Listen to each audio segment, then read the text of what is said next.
he's quite a strange one in terms of ethics and what I'm going to be presenting today, because I don't think he kind of fits into what you'd normally see as an ethical study or an ethical discussion or debate.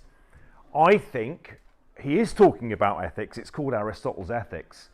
But what I'm going to talk about today is something slightly different, but still ethical. And this is what I think Aristotle is going to be.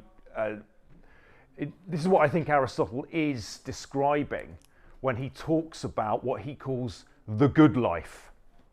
Okay, the Greek word for that's eudaimonia, and in his discussion, he's talking about the good life, but also how you can act well. Okay, what is the good thing to do? And his starting point is, it's a good one, it's a great way to kick off, is excellence.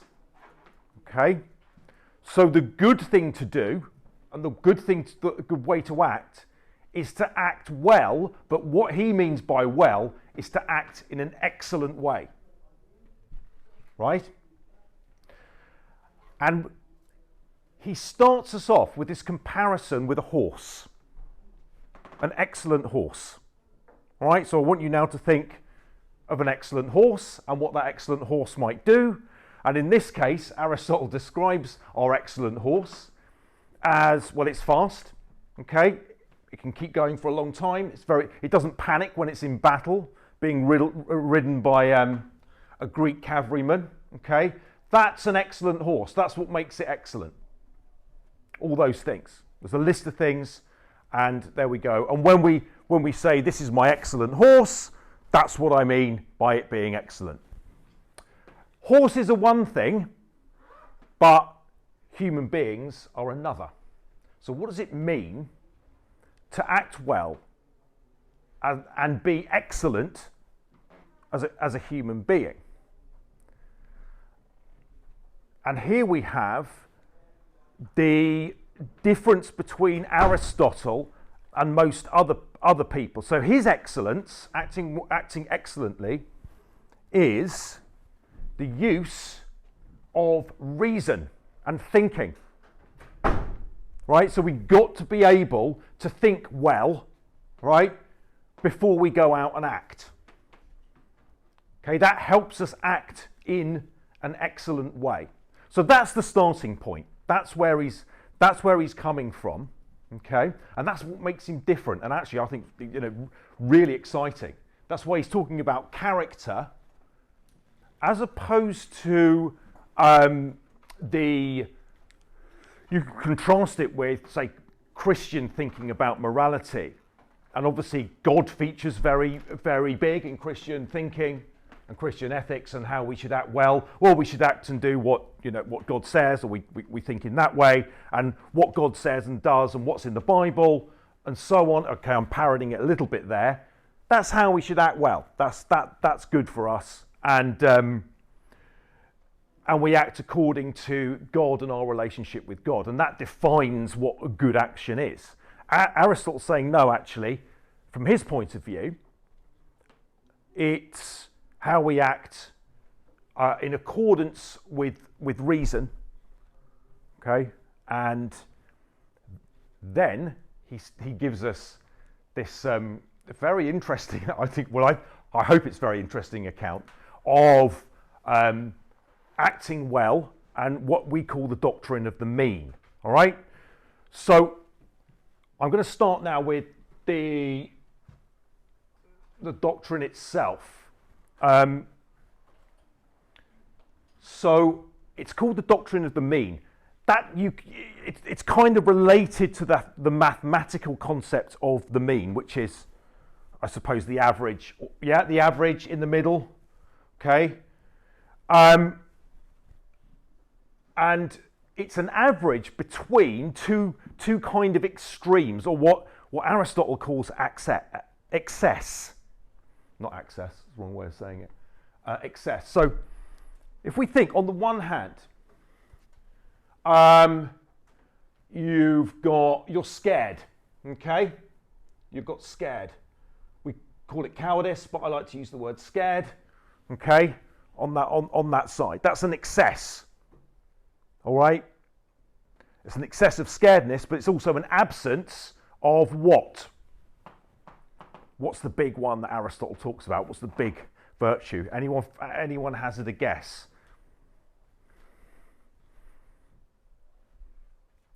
Come on. Begins with a C. Who said that? Very good. Bang on. Courage. Okay. Okay, so acting courageously. Now, there's lots of different virtues that Aristotle's talking about, okay? And I use the term virtues.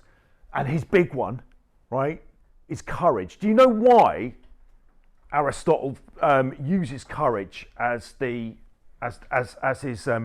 starting point? Because the others don't, right? If you look at other ethical systems and ethical studies, courage is there, but it's not the king. Do you know why he would do that? Or hazard a guess? No, fair enough.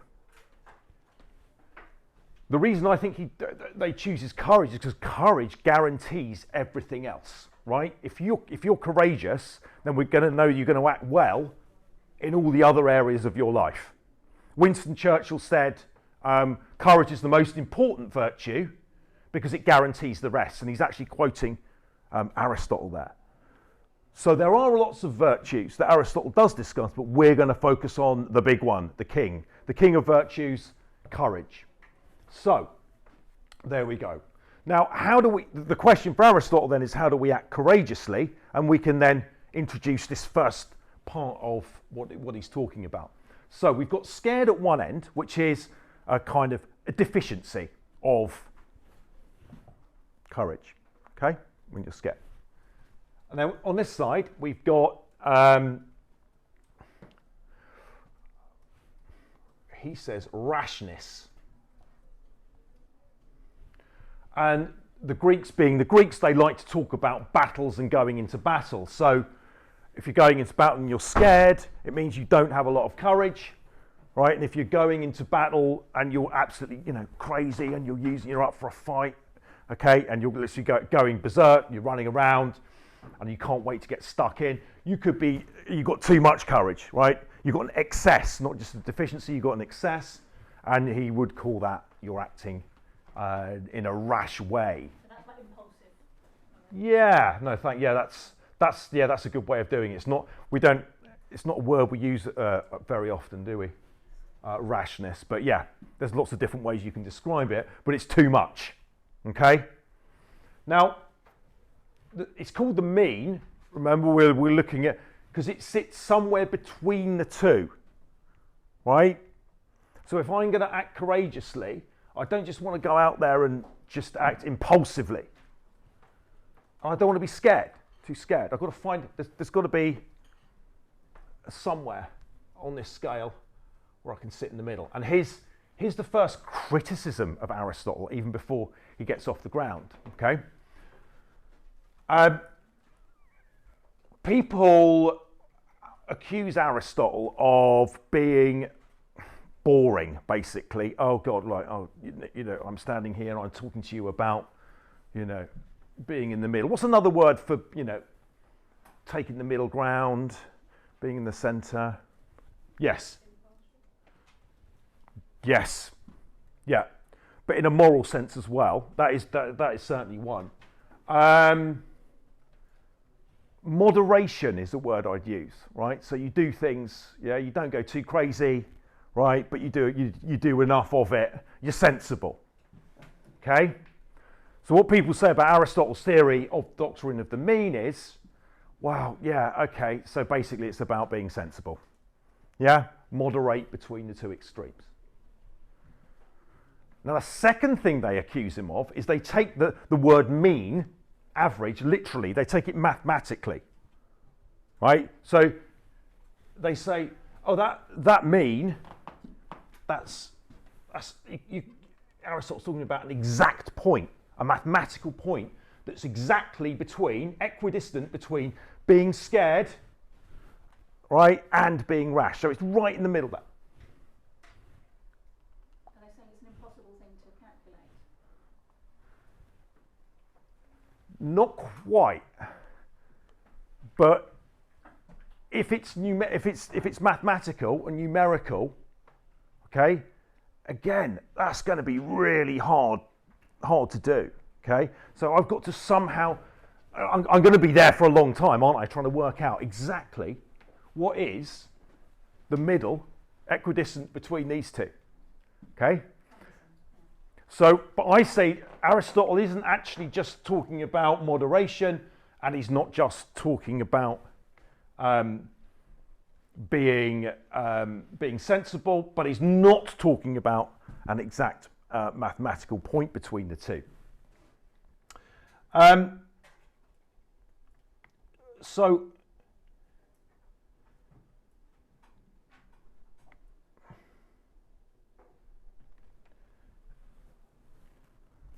Aristotle this is basically, right, this bit in the middle, the mean that he's talking about is not mathematical. It is, in fact, a target area, right? Okay, that's my target.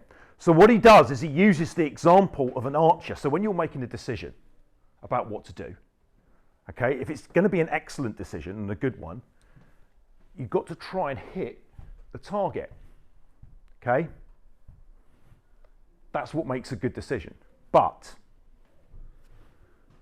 the target is a range, okay? There are several different ways to hit a target, okay? It's not a point right in the middle there. See that? Okay, that's not what he's talking about. He's talking about a range, okay? So there's different ways in battle that I can be courageous that fall in that range. So if I can make a decision, you know, in battle it could be, right, we're going to use the cavalry now, and you know, I'm going to go over there. Yeah, that's going to hit my range. That would be a courageous thing to do. That's acting well, acting in an excellent way. It's not saying, oh, I should exactly move my cavalry there at 2:35, and then they've got to be armed with X, Y, Z. Right? That's not what he's not an exact point. Okay, so there's lots of different options in my range. And here's a good one. You'll like this. He says that it's much harder to act well, excellently, right, and try and hit my target, right, than it is to act. But there's loads of ways that I can miss a target.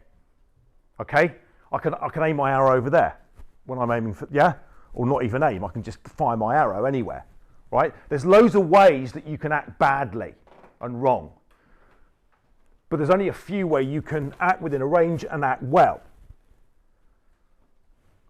And that one is that I think kind of says to me that Aristotle's doing a lot more than just saying be sensible, go in the middle, and then try and calculate the exact distance between these two things. Okay.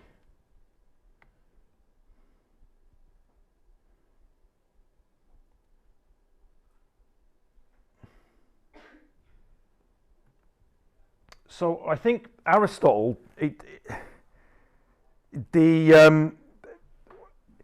his move number 2 in his argument.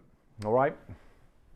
So I'm gonna leave the mean up there because I'm gonna come back to that. Right. Who can I pick on? What's your name? Bradley. Bradley. Do you think, I'm being Greek here, do you think confidence and a lack of confidence and fear, for example, do you think they're the same thing? So is being confident the same as being courageous? More or less, yeah. More or less, okay. Right, we could have a class vote, couldn't we? Who thinks being confident is the same as being courageous? Have a think about it. Okay, Bradley, let's say you and I, hypothetically, are going to have a fight, okay? And I'm scared of this upcoming fight with Bradley. Yeah, he fears it, and he probably fears fighting me. I don't know, but from my point of view, I fear this coming up. But at the same time, I'm quite confident I'm going to win. That's why I don't think, and Aristotle doesn't think, that being courageous and being confident are the same thing. Okay, you can disagree. I mean, there's and this means that Aristotle really he's not really talking about, just being sensible or moderate. There's something more sophisticated going on. Okay, so I'm going to draw my confidence scale, this one, the scale of confidence. So we've got oh, there we go. No, I've got a black one. I think the blue one's just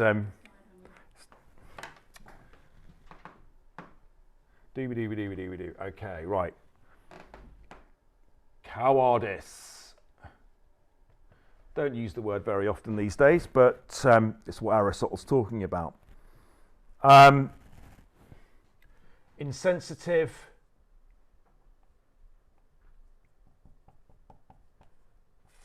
Fearless. Okay. So that's the fear scale. Goes to cowardice,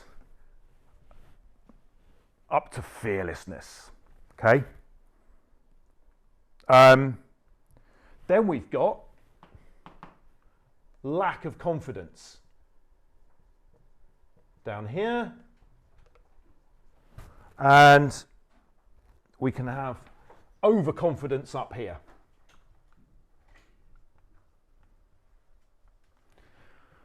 And what we've got here, we've got two aspects to courage, right? We've got the fear side of courage, right? So there's not enough or too much fear. That's my fight with Bradley that's coming up. Okay, I could be way over this side, really scared. But at the same time, I could be really scared and overconfident about my chances of winning. And this is the funny one. So you could not be scared of my fight with Bradley, but I could lack confidence. Okay, so it's like I'm not scared of it, but I don't think I'm going to win. Okay, you can see the difference between the two here, between fear and confidence. Are you with me on this one? Or is that a little bit too woolly for you? Yeah? You with me? Good. Okay. Let's say though, I can sit in between cowardice and fearlessness, and that's nicely in the middle. That's Aristotle's mean there. The ideal state would probably be here. Okay, between, I'm pretty confident, well, not overconfident, because that's going to lead to mistakes.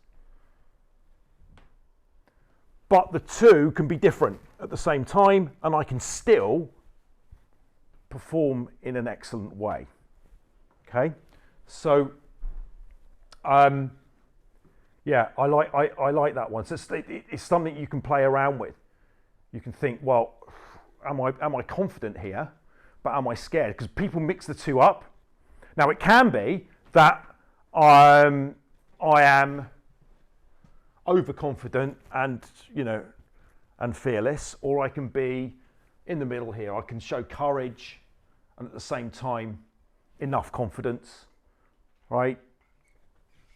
They work together, and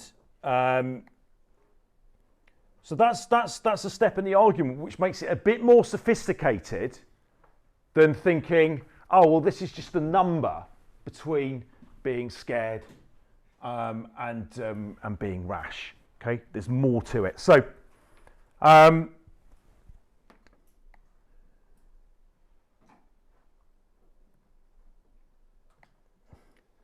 scroll down a bit.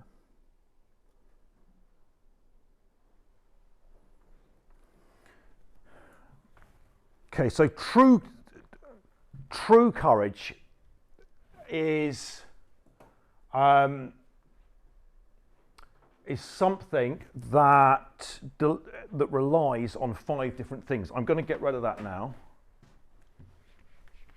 and I'm going to give you 5 different ways.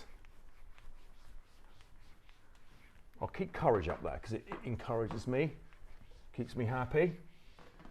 Okay, so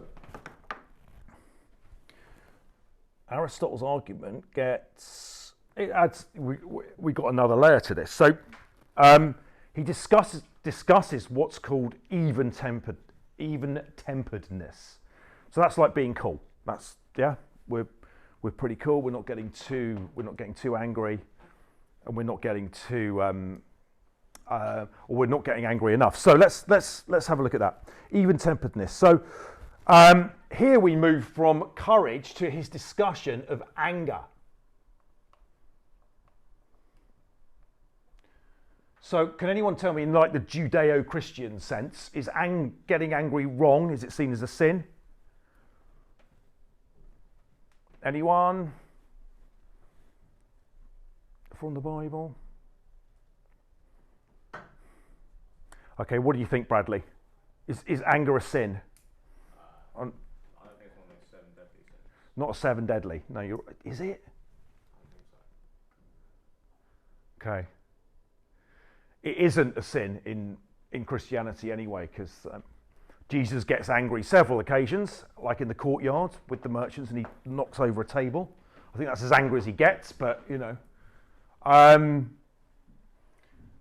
certainly not for the Greeks. Anger's one of their big things. All right, the Greek thing is anger. It's quite closely related to courage, but when we look at the doctrine of the mean, Aristotle gets a little bit more sophisticated with it. Okay, so he introduces frequency of anger.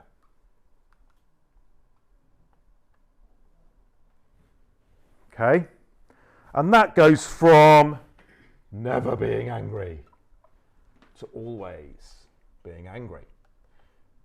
I'm sure you know certain types who are perpetually angry all the time. They're just losing it. They can't let it go. And every little thing sets them off. So they're constantly angry. They're angry 3 or 4 times a day. Okay? So they're on that level. Okay? That's too much anger in Aristotle's word. In Aristotle's concept. Right? And then there's other people who never seem to lose it. Never seem to get angry. Okay? And he's saying, well, actually, in that case, a lot of the time they've got just as big a problem, because if they're not getting angry at anything, they're not acting in an excellent way, because certain things do require that you do get angry.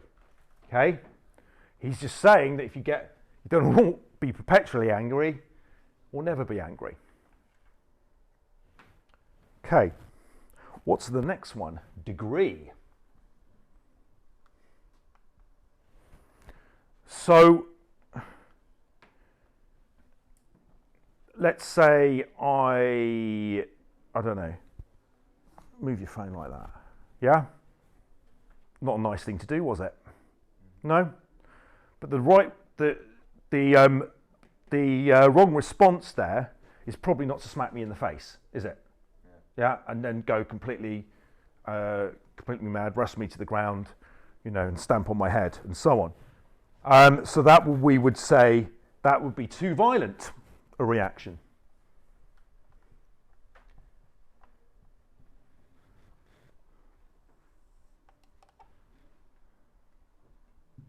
But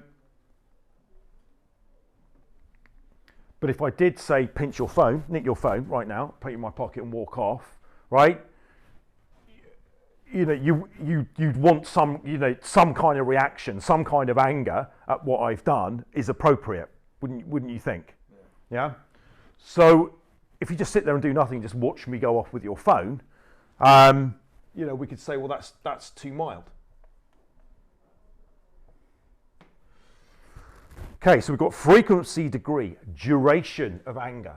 There's some people who just cannot let it go, aren't there? That you probably know them. They will not let it go. They've got something in their head. Some wrong has happened, you know, maybe 10, 20 years ago. That's an extreme case. And they're still talking about it now. They're still angry about it. Whenever it's raised, there's still anger. And it just never stops. So people who can't let it go.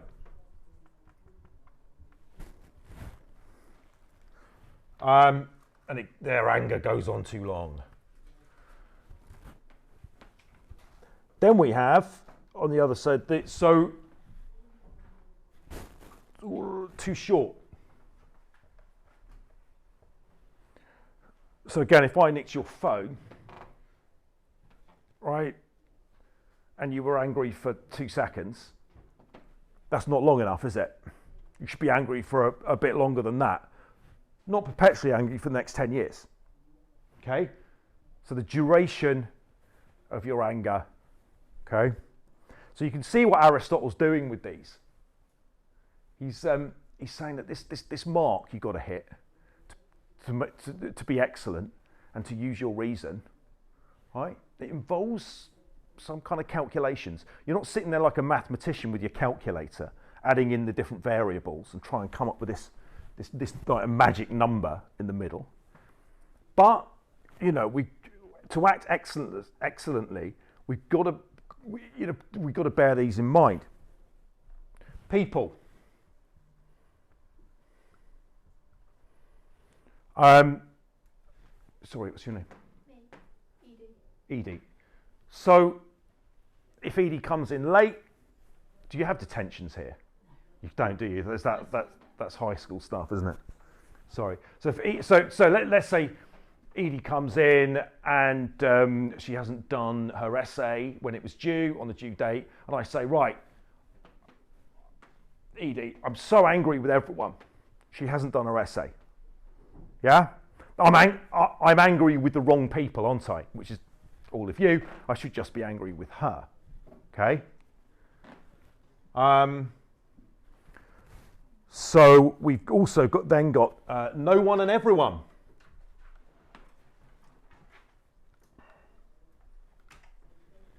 There we go. So that's another factor. So if you're never angry with anyone, right, that can be very bad news for you and your character, because you're not acting well, you're not acting excellently. Okay? But if you're permanently angry with the whole world and everyone in it, then you've got another problem of excess. So you've got deficiency and then excess. Provoking circumstances.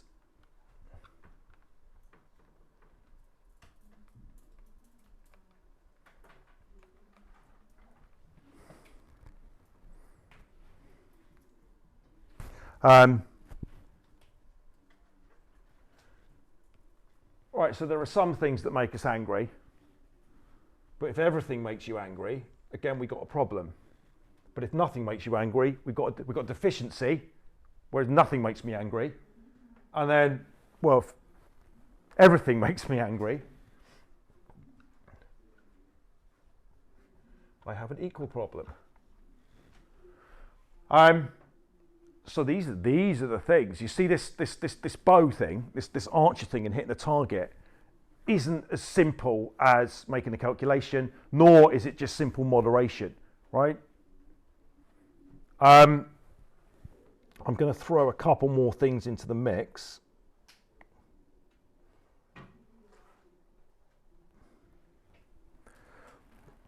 So we call that even-temperedness, okay? You do want to hit the middle here, but it's got different layers to it. Okay, so if I can get angry at someone a lot, and in other circumstances, yeah, right, almost the same action, I wouldn't get that angry with them. Okay, you know, because their cat might have died the night before, right? So Edie might have a valid reason not to bring in or not to complete her essay, right? That is a circumstance, and that's an understandable one. She might fall ill, okay? So her not bringing in her homework on one day, and I can get angry with her, might not be appropriate at different times and different circumstances.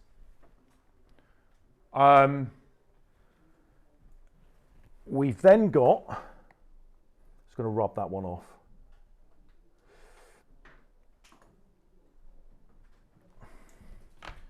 Okay, now here's my favourite one, okay? If you do get to do an essay on Aristotle and put this bit in. Okay.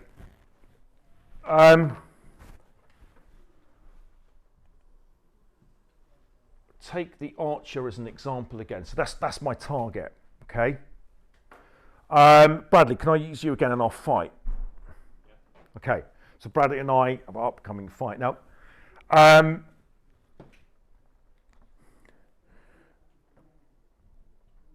might be right to have a fight with Bradley, okay?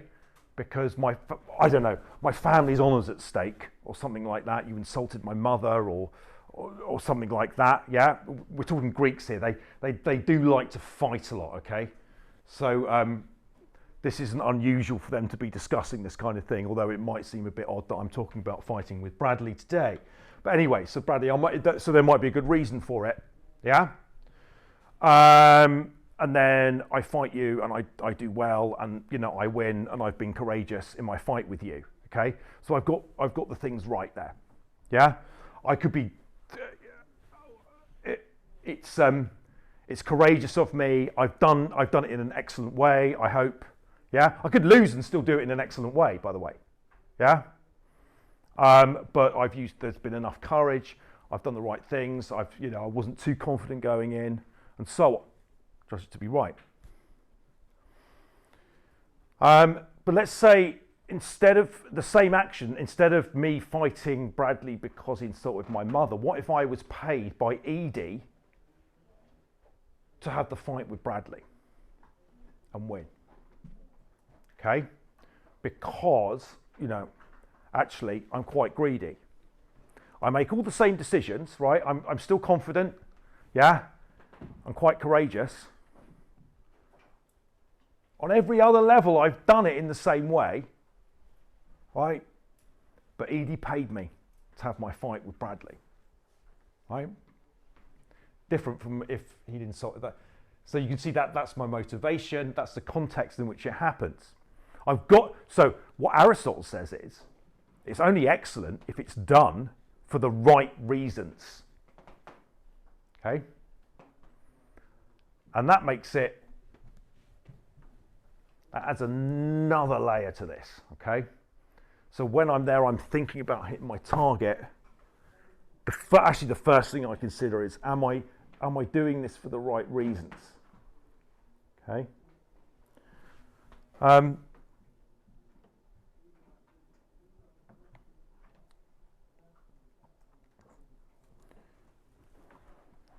There are a couple of other things I want to add up. Is it right? I'm going to go through to about 11. I'm going to do questions, and we can look at that a bit more. Okay, so let me pick on someone else. Okay, at the back there. Yeah. Sophie. Right. Let's say when we are looking at this issue of courage, and Sophie's got to do a brave thing. She's got to go and confront a bully, for example. Okay. Sophie, maybe she's not the same as me, for example, in confronting that bully. Yeah. Let's say, for argument's sake, only as an example, you would be more scared naturally more scared of confronting a bully than me. Yeah? Not an outrageous proposition. It's a difficult thing to do. And that's because maybe you are naturally more cautious, yeah? Don't like confrontation as much as I do, okay? It doesn't come as naturally to you to confront a bully and stand up to them and so on. What if I'd confronted the same person, okay, and I just beat them up? Boom. That's it. That's my confrontation with the bully, okay?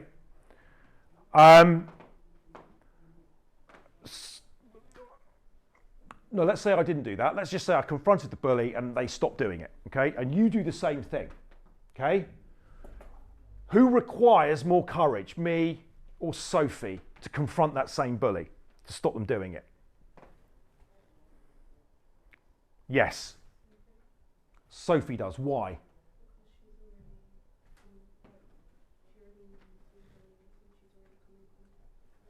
Naturally, Sophie doesn't like the confrontation, say, as much as I do, or isn't used to it, or experienced as it as me, and so on, right? She requires more courage. So she needs to move more towards this end here,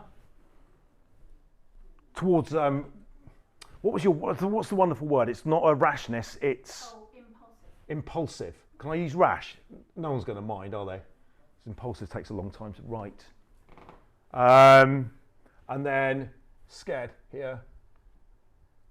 Sophie, I hope you don't mind me. I'm not saying you're scared, but I'm just making my point here. Yeah, you'll probably be more towards that side in confronting the person that I'm much up here. So you're going to need more of this. Yeah, a lot more than say I would. Now, if I'm going to confront this bully, they better watch out because I'm likely to overreact towards them and, knock them down. So where do I want to go? Yeah, more towards that side. Okay. So what Aristotle's saying is it's relative to the person as well. This is another consideration we've got to make. Okay. So if we're to act excellently, particularly in terms of courage, and we're confronting that bully, Sophie's going to need to go up there. That's just what she's going to have to do. Okay? And if I'm going to confront and act in an excellent way, I might need to go further down in this direction. Okay? So they can see that we have these inherent characteristics then that we might be working Oh yeah. against. Oh yeah. There's Aristotle is. So what he's saying is that this is not just a moral theory. So the moral theory depends on the character. Yeah, but I think that's realistic. Whereas those who, I suppose, I keep using the Judeo-Christian, but it's not entirely fair. But it's just a hand here. Yeah. Whereas they take a more absolutist view of the right and wrong action, and less of the character, which is why I think Aristotle is really interesting in that sense. So. To come back then to the beginning, there is more to it than that, but I think it's important that I've shown some key aspects of what Aristotle's talking about in terms of excellence. In terms of criticisms of Aristotle, I don't think the first two work. That he's talking about being boring and moderate. I don't think that works, but it's certainly a good one that if you do get to write an essay on this. Certainly a good one to bring in and explore. Nor is he talking about a strict mathematical mean. I don't think that's true. One criticism is, and it's not really, it's more of an observation, because I don't think there's anything wrong in what Aristotle's saying, is that this is an observation of what we do naturally. Okay? So Sophie acts excellently really quick, like that automatically. And what Aristotle's doing is describing this human characteristic that happens almost spontaneously, because we are generally good people and we act well, right? And all he's doing is describing how most people behave most of the time, which is why we have, a good functioning society. There'd be no striving and no aim. If it's just descriptive, there would be no sense of striving for good or aiming for good then. Well, no, I think it can be descriptive of striving and, yeah. Which we try to do, yeah. But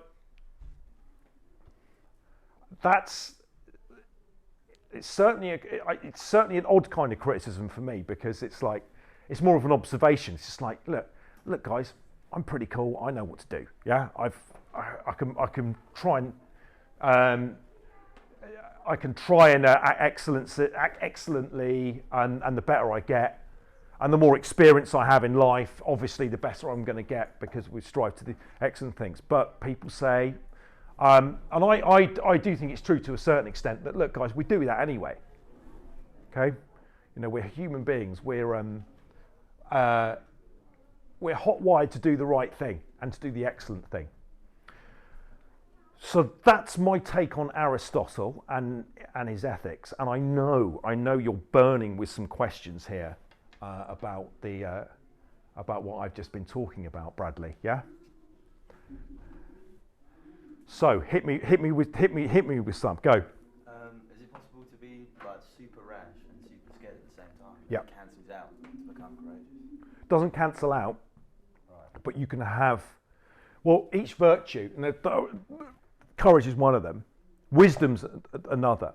And there are two types. There's intellectual virtues, where reason is, that reason part of it, and the moral virtues, which are courage. In different circumstances, yeah, you can.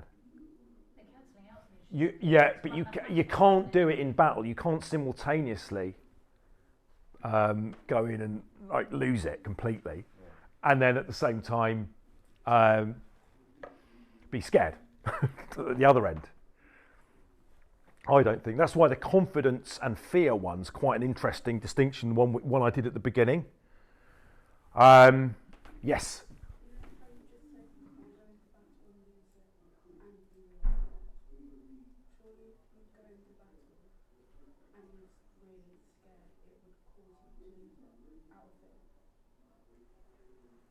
Yeah.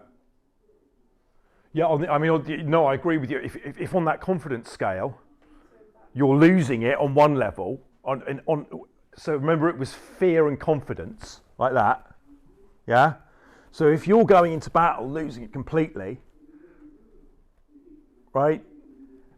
And yeah, this is what Aristotle's saying. So on that continuum, you can go into battle, and to hide your scaredness, you can go at the other extreme. Okay? But again, this is where your reason comes in. I think there might be counter-examples to that, but you have to think about it. It also depends on the circumstance. Battle's quite an extreme thing, But yeah. But it makes you think, what would you do, right? Hitting this mark, getting the getting your arrow in the right target. So, yeah. Oh, and more. For the Christians, the anger scale. Can you argue that they're kind of more leaning towards the never because they're turn the other cheek? I can. Oh yeah. So yeah. Is that how do they justify that? Who justifies? Well, what would Aristotle say to the Christians? Well, he wouldn't, because the Christians came after Aristotle. But it's interesting, though, that the Christian morality did pick up Aristotle in the early medieval period. You were saying that the anger was permissible in the Christian framework, whereas James is saying, what about turn the other cheek? No, I'm saying it is permissible, but it's anger is the way that Christianity treats anger is not the same as the way Greeks treat anger. Okay, so Aristotle's view of turn the other cheek would be well, it does depend on circumstances. If you turn the other cheek because if you don't, they'll kill you. Yeah. But certainly it's a contrast Christianity, I think, leans much towards, anger is a last resort, whereas the Greeks would say, no, it's it's a useful tool. The Greeks, particularly the Athenian Greeks, these guys are perpetually at war with each other. Okay, it's not like the other societies. Okay, they're not just in the forum debating with each other. They are, they're fighting. That's why there's so much emphasis on the courage and the battlefield and that kind of thing. So these guys have got quite a bit of knowledge about the world of forms, Plato's idea of Yep. the world of forms. So has anyone any questions in relation to that? Can anyone think of any questions about that in relation to this? Oh, please, because I really want to answer it. If not, I've got my own.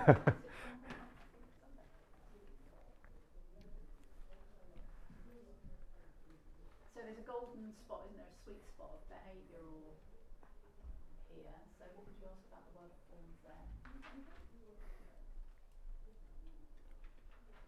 Is like the world of forms courage, or is that like the perfect form? It would be if Aristotle agreed with it, it would be courage. It would be the perfect. Would be. Because he disagreed with it a bit, didn't he? The world of forms. Yeah, he left Plato's academy. Yeah. No one quite knows Yeah. why. Okay. I've got my own theory, but one of the reasons that he fell out with Plato. So What's my theory of why he left? He said it's because I love Plato, but I value the truth more. Aristotle's a scientist, and he's not particularly interested in this, what he thought was the abstract ideas, which it is. I mean, it's the ultimate abstract, isn't it? The Plato's theory of forms, the good. I mean, you have to sit there and think about, what's, all right? Aristotle wants to get his hands dirty. He's a scientist, okay? So when he's talking about reason and excellence, Aristotle isn't talking about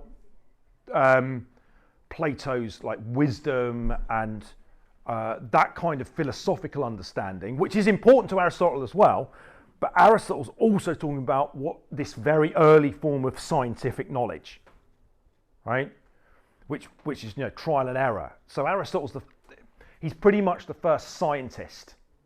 So his theories come much more like this, okay, in this more complicated, but I'd almost call it biological, right, model, right? It's like that.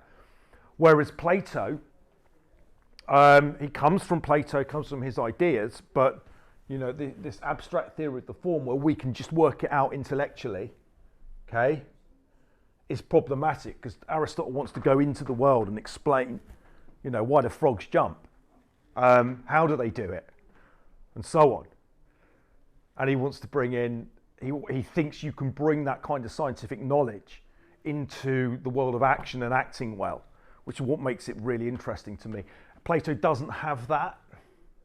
He's got this odd idea of the soul, okay, and it's made up of you've got your lion section to the soul. It gets a little bit abstract, but yeah, I'd say that's what the difference is, and that's why I think he got bored at Plato's academy.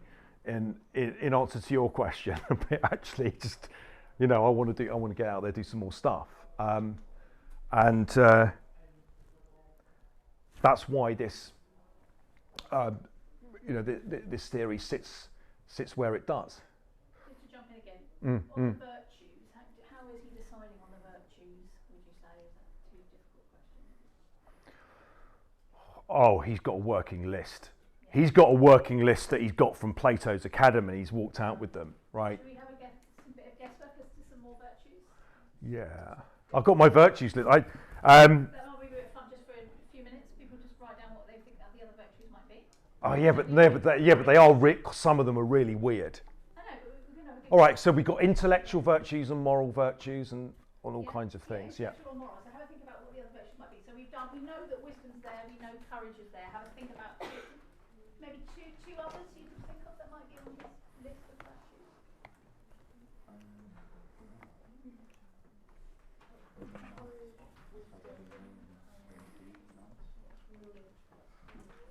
And you can work in pairs.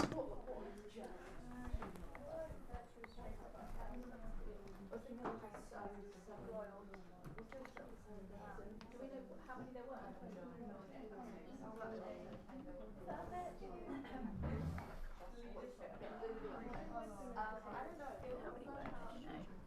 I just actually was looking it up last night and I've got a list.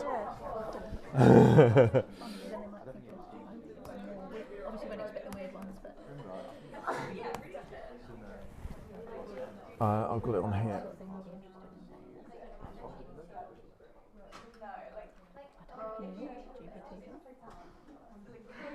There we go. So there we go. how many? There's two types. So you've got Do you include them all? 11. Okay. So there, They're really, yeah. intellectual and moral, but there are 11 in total. So let's see if we can get them all between us. It'll be quite fun. Just do a bit of that. Can I? Back to you after that, yeah? Yeah. Okay. Let's see, a bit of fun. Okay, so you probably had a thought. I'm only asking for two. So Dan's going to categorise under moral or intellectual. So fires and virtues. What do you reckon? Aside from courage and wisdom, what have we got? Anything? Yep. Generosity. Yeah, it's there. Go. Okay, so Dan, There's two. There's intellectual or moral? Mm. Put it down under intellectual or moral. moral. Moral. Yeah. Anything else? Well done. Yeah. Honesty. Oh, it's got to be there. I mean, how could you not have one? Yeah. That generosity. I'll put them up, Dan, and you have a look at it and see if it's there. Honesty. Well, then there's being magnanimous, but it's slightly different meaning. But we'll have to run with that. Say that that's their equivalent. Yeah. No, that's monogamous. Fidelity. Fidelity, though, that relates to that. Yeah. It's not there, Oh, unfortunately. isn't It's it? a secondary. Okay. It's a secondary Anything one. else? Any others? I've spelt magnanimous wrong. Do forgive me. Any others? Anyone have? So that's your equivalent of honesty. Yeah. Compassion, Dan. That would be interesting. Is that there? Look, I can give you. Sorry, what's your name? I can give you friendliness and patience and mildness. Yeah, that rolled up together. Yeah, package those up, and we got compassion. Patience, mild. Yeah. Come on, boys, hit me with one. Come on, there's some missing. Kindness. That's just friendliness. Which one? I said kindness. No. Kindness. No. It is there. Friendliness is kindness. Friendliness, there we go, yeah. I heard some over there which sounded a bit warlike. Did you have another one? I heard someone discuss. Yeah, we just said things like skill, leadership, teamwork. So that's what Hannah is. Skill, leadership, and teamwork. That's more. Yeah, that's more on the intellectual. So skill. Has it got an equivalent there? No, but it's definitely artistic and technical skill is an intellectual virtue. Technical skill, yeah. Integrity or respect? It's more Christian, I think. Yeah. But of course, Christians are influenced by this, so that's where they take it. So you got the Christian update on it. Go for it, Bradley. Diligence. Diligence is an intellectual virtue. Yeah. And what do they call it? That. Oh, do they? Yeah. Oh, nice one. Well done. Okay. Is that all 11? It's like a game show, this, isn't it? You can do the ones you missed were ambition. Ambition. Yeah. That's interesting. That, yeah. That's problem. Yeah. Okay, right. Cool. Well done, guys. That's nearly all 11, I think. Yeah, we're pretty much there. Okay.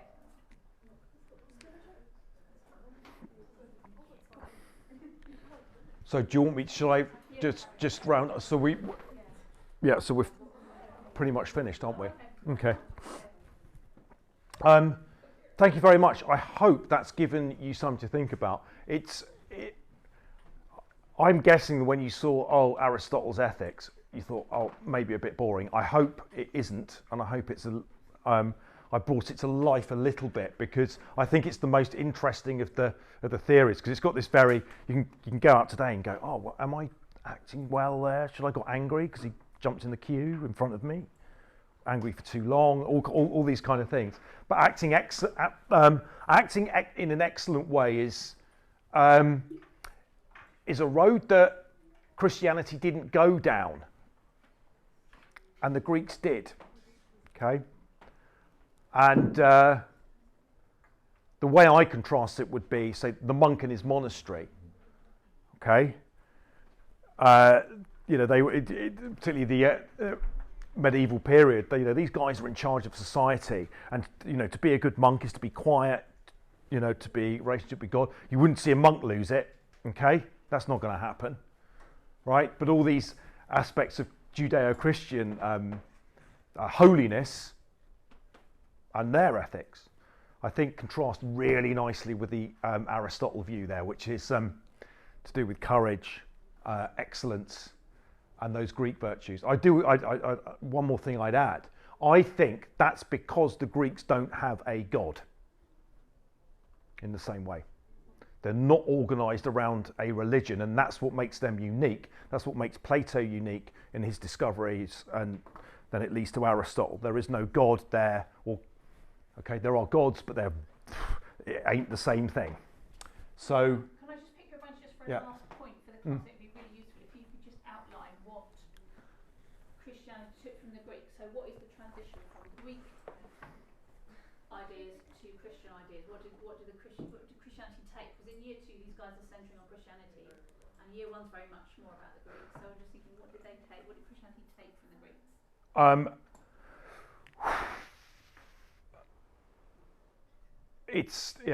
That's a really hard one to answer, because I tell you why it's hard. It's certain I can tell you what Christianity didn't take from the Greeks. It couldn't take any sense of authority from the Greek world, because the Greeks don't have a sense of authority. Okay? That's why they're the first to be democratic and use reason and discussion. Okay? The reason it's difficult to answer is that I view Christianity as a synthesis. It's like this coming together of early Christianity, the early Christians, and Rome, and the Romans. So the Romans have got the Romans have got what the Christians need, which is a whole civilization organised for you. Okay, the Christians don't have that. The early Christians don't have it. Okay, so that's why St. Paul is writing his letters, quoting the Romans all the time. Okay. And on the other hand, the Romans don't have, all they've got is this kind of idea of what it is to be Roman, to be a Roman citizen. And that's nothing compared to what Christianity can offer you with salvation. Okay? Smack those two together, and you've got yourself something that there wasn't room for much Greekness in that until, obviously the Romans is some form of continuation of Greekness. The Bible's translated into Greek because that's the learning side of things. Aristotle, it comes much later. It comes much later, in around the 9th century onwards, when the Christians pick up Aristotle.